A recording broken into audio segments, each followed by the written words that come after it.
नमस्कार प्यारे प्यारे नन्हे मुन्ने और आप रंगसुधी दर्शकों का यंग्स थिएटर भोपाल की ओर से मैं पंचम वेद नाटक का निर्देशक सरफराज हसन अभिनंदन करता हूँ, स्वागत करता हूँ आपके सामने।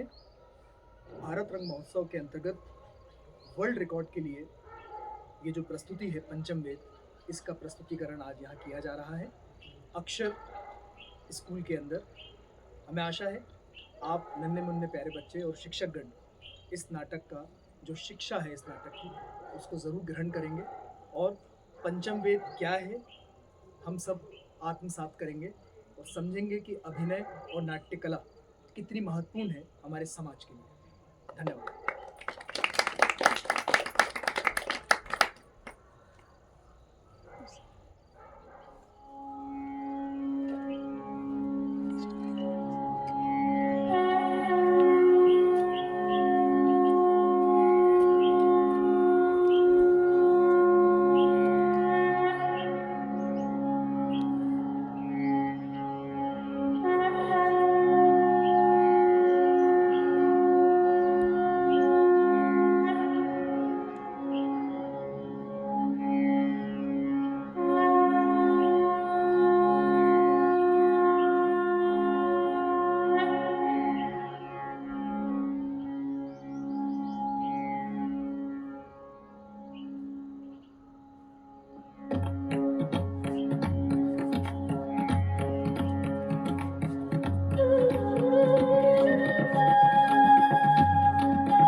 कुन्देन्दु तुषारहार धवला या शुभ्रवस्त्रावृता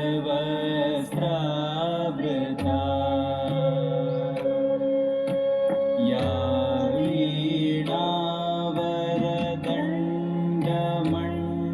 वीणावरदण्डमण्डितकरा या श्वेतपद्मासना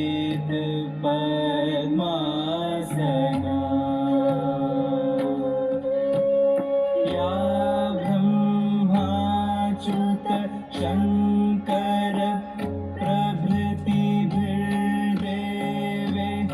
सदा वन्दिता सा मा पातु सरस्वती भगवती निषेधापहा। ॐ वसुधैव कुटुम्बकम् ॐ वसुधैव कुटुम्बकम् ॐ वसुधैव कुटुम्बकम् ॐ वसुधैव कुटुम्बकम्। अति सुंदर आकांक्षा, बहुत अच्छे खत्म, बहुत अच्छे। देखो भाई, पूर्व रंग तो समाप्त हो गया।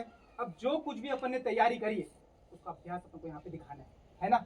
और पुनीत जी, नया नाटक है, कोई भी चूक नहीं होनी चाहिए, है ना। चलिए शुरू करिए आप लोग।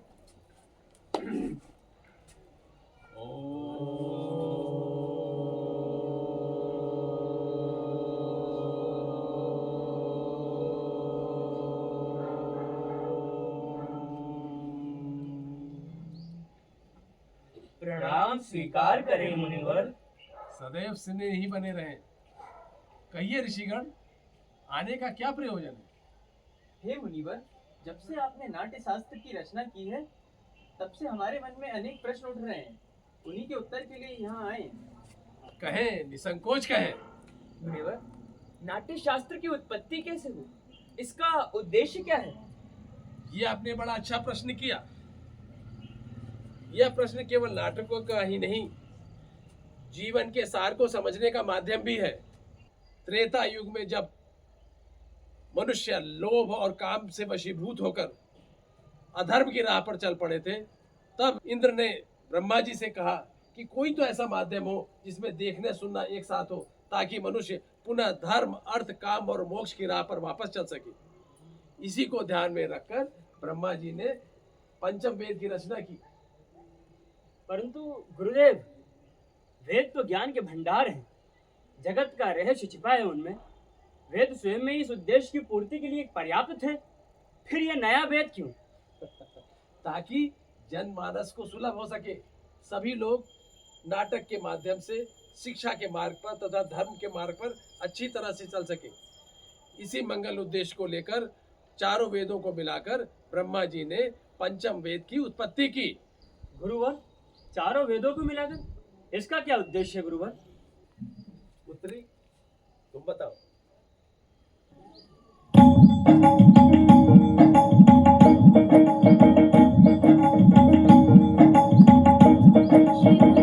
देखा था सपना, वेद पुराण अपनाया जग ने,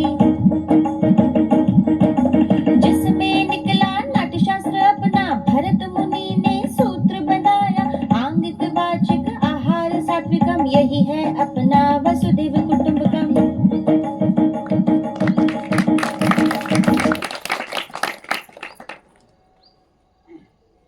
नाटक में ये जो पाठ आप सुन रहे हैं, ब्रह्मा जी ने इन्हें ऋग्वेद से लिया।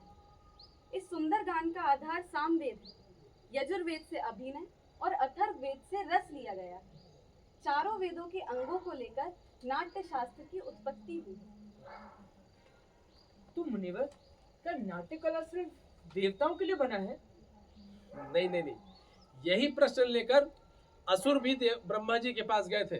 तो ब्रह्मा जी ने कहा कि नाट्य शास्त्र तो सबका है, ये तो देवताओं, दानवों और मनुष्यों के धर्म और अधर्म की कलाओं को दिखलाने का माध्यम है। ये सारा सृष्टि जो है इसका अनुकीर्तन है। हमारे नाटक से जो हमारे अंदर जो दुख है, द्वेष है, उन सबको विश्राम देने का माध्यम है। समस्त रस, भाव, शास्त्र और कल्पों का सम्मिश्रण है ये। अति उत्तम, अद्भुत, समस्त सृष्टि का समावेश, लौकिक और अलौकिक भी, बहुधर्मी, सारे प्राणियों के भावों की प्रतिनिधि कला। वाह गुरुदेव वाह! इसे हम सारे कलाओं का उद्गम कह सकते हैं, या फिर सभी कलाओं का संगम। मुनिवर, नाट्य कला तो बड़ी अद्भुत कला है। ये उतनी ही जरूरी है जितना जीवित रहने के लिए सांस लेना। फिर हमारा समाज इसे गंभीरता से क्यों नहीं लेता? हम कलाकार हैं, हम कोई नीति नियंता तो नहीं है। हमारा कर्म है सिर्फ कला करना, मंच पे प्रस्तुति देना। बाकी ये नीति नियंताओं का कर्तव्य है कि वो हमारे बारे में सोचें, हमारे लिए साधन उपलब्ध कराएं। और सच पूछिए तो ये कला जो है वही समाज का दर्पण है। इससे हम समाज को एक सत्य मार्ग की तरफ ले जा सकते हैं। कलाहीन समाज ही तो पशुओं का समाज होता है। इसीलिए हमने कला, समाज, कला और कलाकारों को एक उचित स्थान दे सके, इस नाट्य शास्त्र को पंचम वेद कहा है। पंचम वेद, समस्त वेदों का ज्ञान।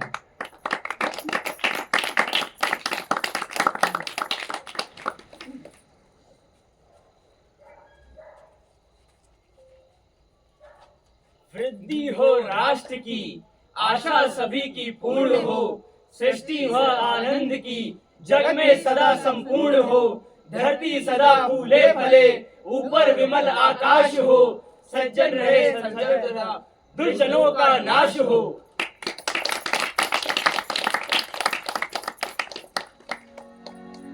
उदारचरितानां वन्दे मातरम्, उदारचरितानां वन्दे मातरम्, सर्वे भवन्तु सुखिनः वन्दे मातरम्, सर्वे भवन्तु सुखिनः वन्दे मातरम्, विश्वबन्धुत्व भावनां वन्दे मातरम्, विश्वबन्धुत्व भावनां वन्दे मातरम्। मातरम् योगः कर्मसु कौशलम् वन्दे मातरम् योगः कर्मसु कौशलम् वन्दे